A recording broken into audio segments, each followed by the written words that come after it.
Willow Creek Springs presents Healthy Living with your host, Joe Grumbine.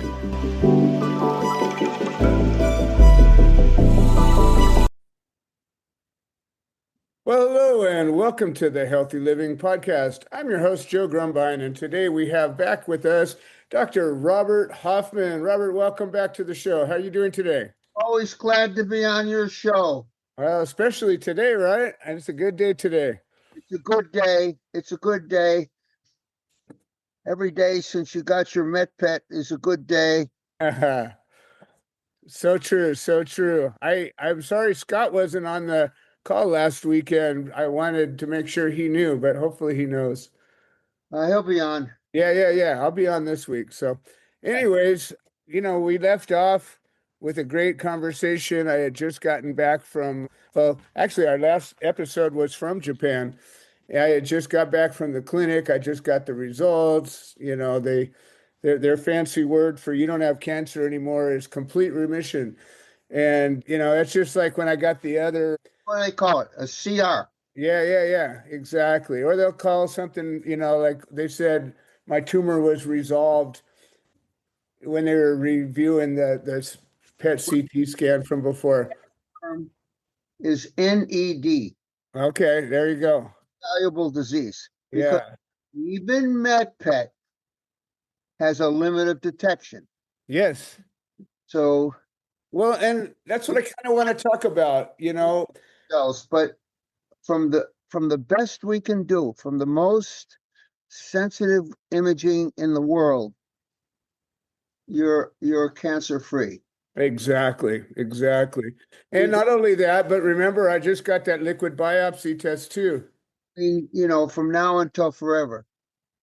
Well, and technology is always changing. They're coming up with new and better ways to detect things, and who knows? But for now, I think what we have with this technology out of Japan, I feel very confident as I could at my current status. And that's what it was all about.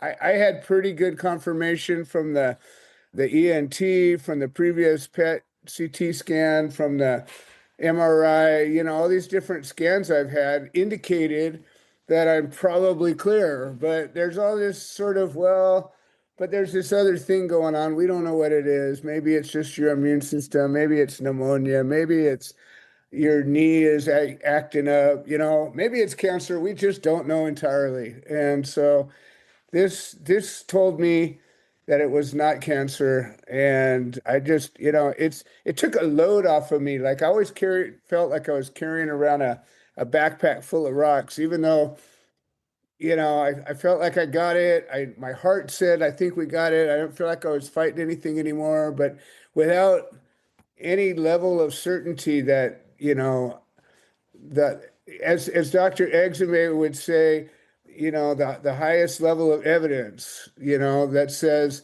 this is what the truth is. Joe, you have the highest level of evidence. Exactly. And that we can get in 2026. Exactly. And that I felt like that backpack of rocks got taken off of me, when he told me that news and I saw the scan and I saw that little arrow of where it used to be and there was just nothing there, zero activity. And, really just people. No methionine accumulation. Yeah, and people can't understand, of course, everybody's happy for me. Everybody says how great I look and all of this wonderful stuff. But unless you've been through it, unless you've experienced it, you just don't know what it feels like to have that thing that if you don't take care of it, it's going to take you out, be not there anymore. Like it's just like, it's a feeling that I couldn't describe other than just joy and elation and gratitude and all that stuff wrapped up into a box. But what I want to talk about today is this is where the journey begins. So the last chapter is over, and now I'm going to start writing a new chapter. And that new chapter is going to be keep it away. And there's a lot of layers to that, and there's no one answer for everybody, just like the solution to making it go away. There's no one answer for everybody. But I want to talk to you. You've got so many years of working with cancer patients, dealing with cancer yourself. When you talk about standard of care and the big box health institutes, they talk about a survival rate. And it makes you feel like, oh, they say that's a good survival rate, but what are they actually talking about? Well, these clinical trials often have hundreds of patients. And so then they'll calculate how many patients began the trial Right? and how many patients are still alive at the time of whenever they stop their evaluation and say, we've done the trial, which is arbitrary. And then that's the survival rate. And they call that OS. Okay. I'll know all these abbreviations. Overall survival. Okay. All right. But you may be surviving and not want to be surviving. Right. So there's another, this one with 3 initials, PFS, Okay. progression-free survival. Okay. So at the end of the trial, whenever they decide it's the end of the trial, they evaluate people. They'll take a scan. Here's the scan now. We compare with the scan at the beginning. And if you didn't get bigger, or if it regressed, then that amount of time, a year or 2 years, whatever it is your progression-free survival. Got it. Remember, in these trials, all the numbers are just averages. Right. What does it mean? Right. I'm a data point. Wow, look at me. So that's what they are. And they get all excited if there's a few months increase Right. in either the OS or the PFS. Oh, look how great we're doing. Yeah. And especially in diseases like pancreatic cancer, you add a few extra months and oh boy, you're the hero. So now there's a new drug for pancreatic cancer. It targets the so-called RAS gene. And I don't know, either the survival or I guess the survival went from 6 point something months to 13 point something months. And they go, oh, this is the tipping point, and we've tipped all kinds of, full scatological stuff like that. So that's where they are. They can't, in all the metastatic disease, they can't, just a few months here or there is a big victory. You've had a victory that they can't imagine. Yeah. I just don't fit in boxes very well. So anyway, I don't really care much. I really, those clinical trials, they're the gold standard. They're the whatever. I don't put much weight into them. I mean, I'm glad. Okay, the drug has been through that. That tells you something. This drug, this new pancreatic cancer drug that increases survival 6 months, and everybody's going crazy. They interviewed the former senator, Mm-hmm. Sass or Sassy, whatever his name is, who has pancreatic cancer, and he got it. Okay. And what they don't tell you in the trial, and this was just an interview, he says, I'm bleeding all over my body. Oh, no. Bleeding rash all over his body. Wow. They don't tell you that.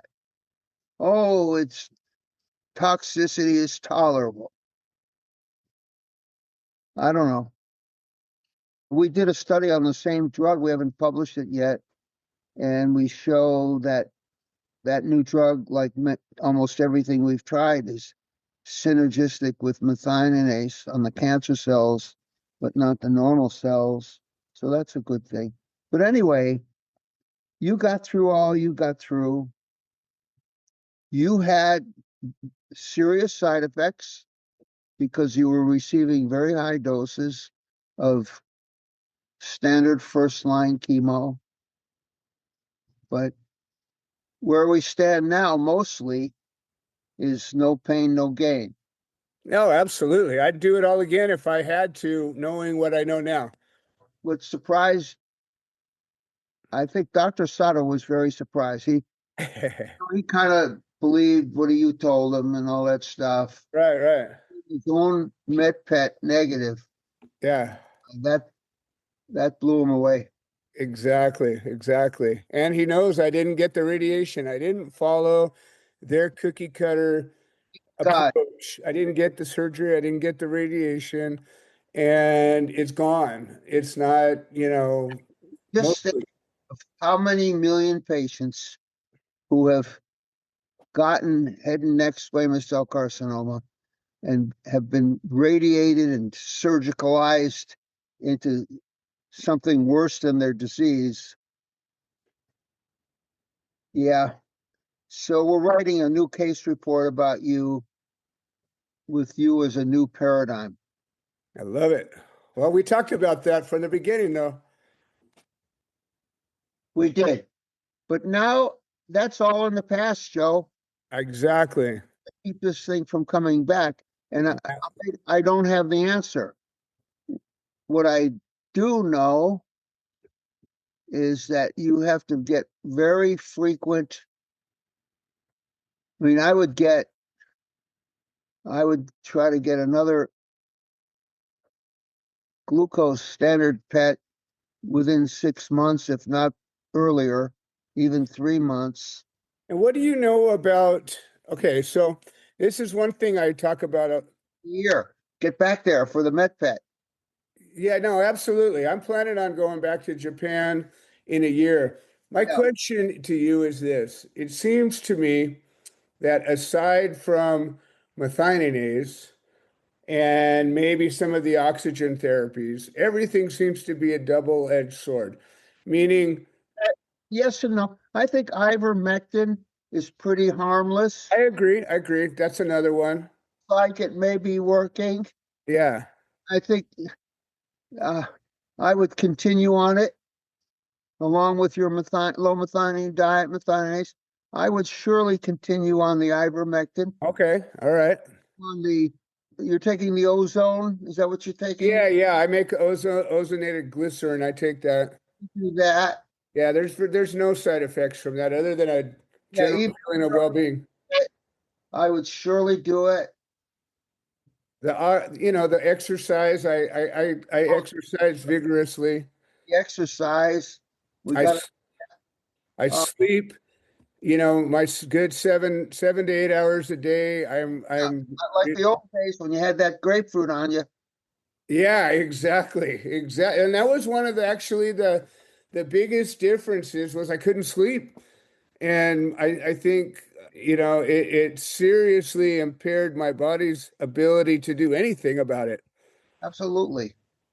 And I think that's another thing. It's something that I'm looking at as all of the pieces. Like I'm going over my whole life right now, kind of writing a new vision board, I'm reevaluating everything and going, where am I going to put my time now that I have some time to put? I'm not spending my whole day concentrated on getting rid of the cancer. Now I can spend a lot less time keeping it gone, but I still got to spend a certain amount of time making sure I follow a regimen. I know Dr. Exume's talked about some low-hanging fruit, like the sodium bicarbonate with the type of cancer that I had, and if it was to return, it would likely be similar, a solid tumor mass. It seems that Keep the pH down. yeah. And again, no negative side effects unless, you overdo any of these things. Yeah, I would surely do that, Joe. All these, what are we gonna call them? Maybe complementary therapies. Uh, Right. Adjunct therapy, whatever you want to call it. Yeah. they're not hurting you.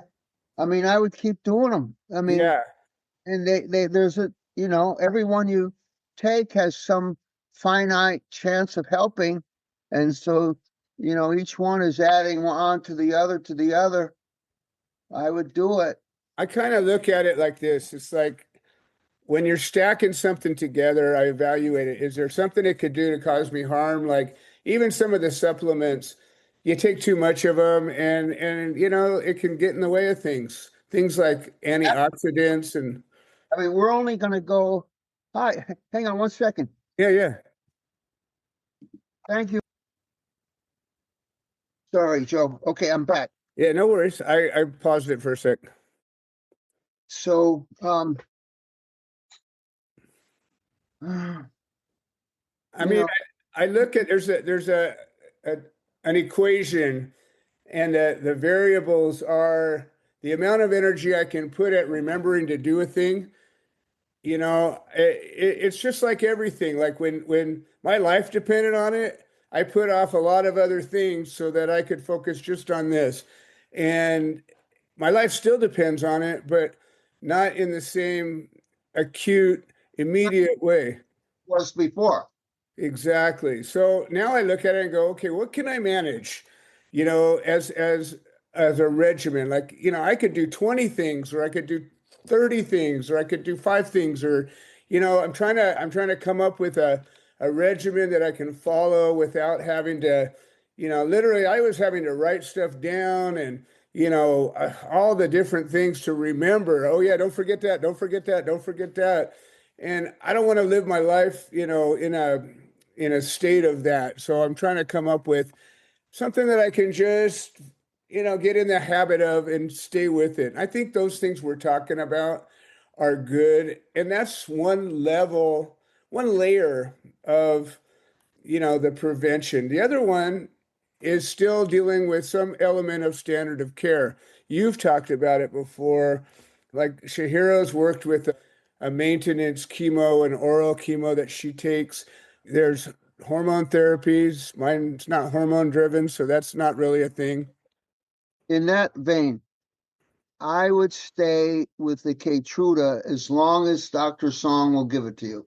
Yeah, I agree. And the He way that it, tends to keep giving it to you. well, That's we'll find out on this coming Monday.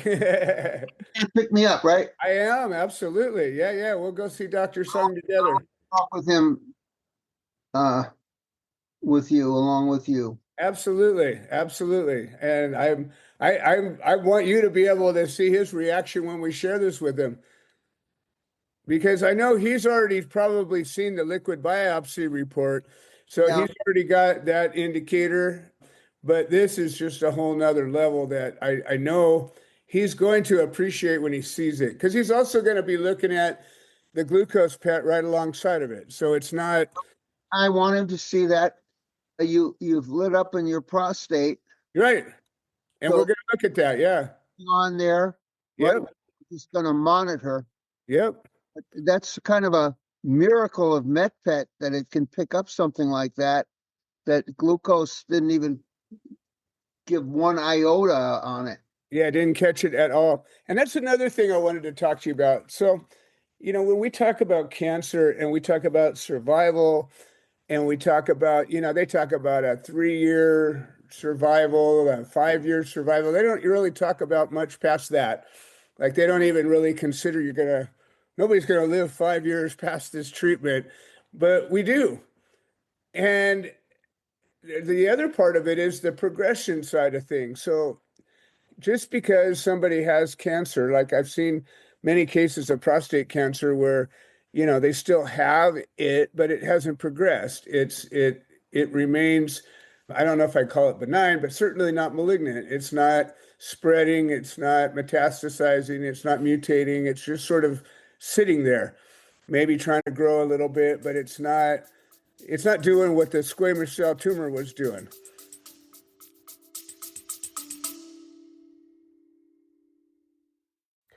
Hi, this is Joe Grumbine, and I wanted to share an update. The platform that hosts this podcast has made some changes to the subscriber settings, and we have a number of subscriber-only episodes that we offer to the supporters, and for a minimum of $3 a month, we can get you signed up. And if you're already signed up and you're having some kind of trouble locating these episodes in the other platforms, I would say maybe the best answer is to unsubscribe and then resubscribe. I'm sorry for the hassle. I don't have any way to make a change, but I'm very grateful for all the support. Thank you. That's right. But prostate cancer is, boy, it's But it different. can get ugly pretty quick, though. Well, it can be indolent for a long time, Right, just completely attack you and kill you. right. It just becomes resistant to hormone therapy and starts metastasizing in all your bones, giving you pain that's unbearable. You'd rather die. It can be kind of friendly for decades maybe, and then Right. once it progresses to that certain step, it's a horrible disease. So the folks, like Dave and Gene, and they've kind of kept it under control, and even though it might have progressed a little, but they have to be very diligent too. You know, it's prostate cancer can be kind of benign like for a long time, and then when it switches, it's horrible. So With prostate cancer, there are some blood tests that are not very expensive that are yes, pretty good indicators. it's not an absolute, but it gives you the trend. Right. That's And what I so do. And you that's, on your own, you can go to Life Extension or whatever for a very nominal cost. yeah, Dr. Song may sign off on it for you, but at some I point suspect you will. may not. And you need to do that. You need to, Right. given that MedPet result, you got to keep on it. Oh, yeah, absolutely. And, this things like the blood work to me are really no big deal because there's not like any negative side effects. Like you take the chemo and the chemo is going to hurt you. And some people can't handle it. Some people stop because they just can't do it anymore. Radiation, can leave you with debilitating, disfiguring effects that end up being worse than the cancer might have been. Not always, but it can certainly. I don't know much about hormone therapy. I've heard some immunotherapy possible side effects that could be pretty horrible, attacking your vital organs and things like that. So everything has kind of a potential problem. One of the things that concerns me, and I know you've generally kept me feeling like it's not a big deal, but there's some level that says, well, it's kind of accumulative to some degree, is getting these PET scans. Is, how often are you able to get them without feeling like, is there an accumulative radiation Without exposure? doubt, because the half-life is so short. It's in Okay. out. You go up, you probably got more flying to Japan up there in the stratosphere uh, Okay. than you did from the PET. Got Um, it. and there's a lot to say that a little bit of radiation may be immunostimulatory. It's possible. Oh, okay. Interesting. I wouldn't worry about it now. I wouldn't get a PET every month, but you need to know what's going on. Agreed. Agreed. And that's where I'm kind of like, I just want to, Are me, risk. yeah, I want to do the best possible thing and the least possible harm. That's Yeah, you're gonna need. I think let's watch the PSA for a while. right. Eddie, good. If it starts going up, you'll need a PSMA PET before you go to Japan to show Dr. Sato, Right. and we go from there. Hopefully, and he believes it's still benign, not cancer, and that's probably the case. If it's cancer, it's extremely at the beginning. Right. So, but we got to keep an eye. I'm kind of curious. Extremely lucky that the MedPet picked that up. It's Oh, absolutely. I couldn't agree more. Well, that's one of the reasons that we wanted to do the full body scan. If there's anything going on, I want to know about it. yeah, that's you really needed that whole body scan. I mean, And he's all the way over there. Why you shouldn't get it? yeah, I wonder with the chemo that I took, I I I believe, and I don't know that it to be true. I don't know that those three drugs I took would kill every cancer, but my thinking was that because of the dosage that I took and the length of time that I took and the amount of courses that I took, if I had any other cancers developing, I think it might have knocked them out too. What do you think? Very well could have, and probably you didn't have other cancers. What's going on in the prostates is probably kind of a pre-malignant thing. Okay. Anyway, getting all that chemo, it's a systemic therapy. Right. It goes everywhere. Radiation, it's not surgery. It goes Right.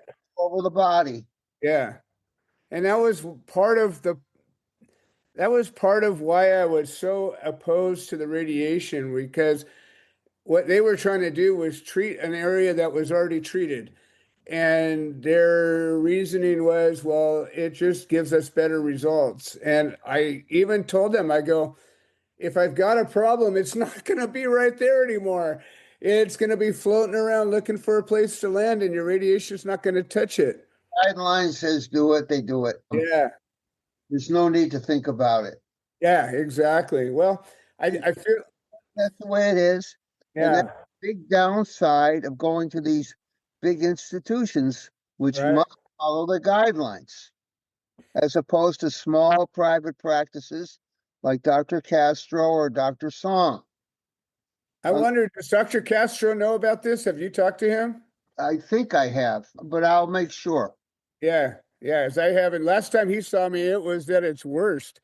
Okay, then Joe, why don't you send it to him? Okay, I will. Send them your two PET scans you just had in Japan. I will. Be sure you do that. I will. I'll send that over to him today. So, for other people that are listening that have been told that they're in remission, whether it's complete remission or, no longer progressing, whatever they call it, what would your best advice be to, and without knowing the specifics about anybody, just you had cancer, they say that it's been treated, you don't have an active malignant disease right now. What's the next move? Be extremely diligent. Hmm. Blood tests, take them frequently. Get another scan in a few months. Go on methionine restriction. Go on ivermectin. Go on all these things that are no-brainers, because the chance of it coming back, pretty good. Exactly. You don't want that, because when these cancers come back after a long time, they're pretty deadly. That's the part that I was most concerned about. It seems to me that when anybody has had a remission, and whether it's a week, a month, a year, 6 years later down the road, if it comes back, it usually comes back with a ferocity and a resistance to whatever they were doing before. So you can't like just go back and do the thing you did because somehow it figured it out, how to avoid it. Read the story of Babe Ruth someday. Okay. He was one of the first patients ever treated with chemo in the late 40s. Dr. Farber, and he was in remission for a little while. Hmm. Back and killed him. And he had I don't know if he had nasopharyngeal cancer or another kind of head and neck cancer, but nobody who has had cancer can go around saying it ain't ever going to come back. You cannot say that.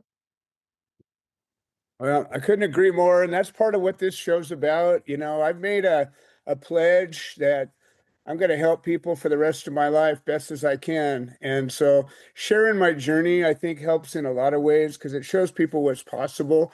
If you put your mind to it and you do the right things, it can happen. You can get a crazy, unheard of result if you just do all the right things the right way.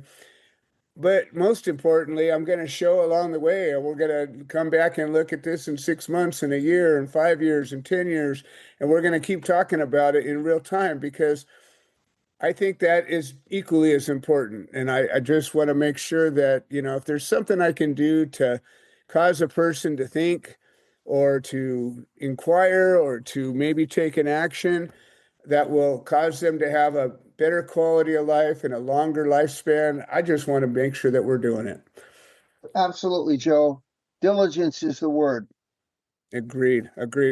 Well, Robert, this has been insightful, and I'm always grateful to have these conversations. You've got such a wealth of experience with these things that we're talking about, and it's something that you just can't go on to AI and get an answer that you can count on the way that I can having these conversations. Joe, it's my pleasure. Every time you be on your podcast, anytime, I'm yours. We're talking about something that is of immense importance to the world. So we're learning every day. And your case is a great learning case for everybody. And let's see how we do. Let's We'll keep on going. keep on going, keep on doing. And like always, I want to remind everybody every Sunday at 4 p.m. Pacific time, we have a Zoom call. The link is in the show notes of this podcast. I'm on virtually every week. There's usually at least 15 people on. Sometimes there's 40 people on. You just never know. These are people from around the world that are all either battling cancer, have overcome cancer, have a loved one that's going through it. And we're talking about what we're doing to resolve it, what we're doing to keep it gone. And this is stuff that is ahead of the curve. This is stuff that scientists only wish they had access to this kind of data points. This is real life, real time results, and we're sharing them in, every single week. So please, if you're even interested in learning about these things we're talking about, hop on. You can be anonymous. You can share your story. You can be quiet and listen. You can come on once. You can come on every week. We're very tolerant. We love we're all here just to help whoever can come in and take the time to be there. Absolutely. Awesome, Robert. Well, thank you so much once again for being here. And I look forward to seeing you on Sunday and picking you up on Monday. Result. Big congratulations. Oh, thank you so much. Well, this has been another episode of the Healthy Living Podcast. I'm your host, Joe Grumbine, and I want to thank all of our listeners for making the show possible, and we will see you next time. This has been another episode of the Healthy Living Podcast.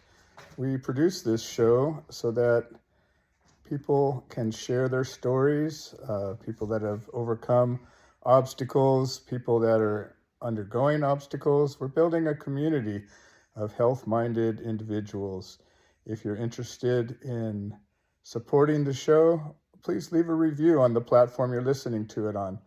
If you're interested in becoming a guest, please send an email to itsjoegrumbine@gmail.com, or you can send a note into the notes section of the podcast. All right. Well, thank you for supporting this show, and we hope you've enjoyed it.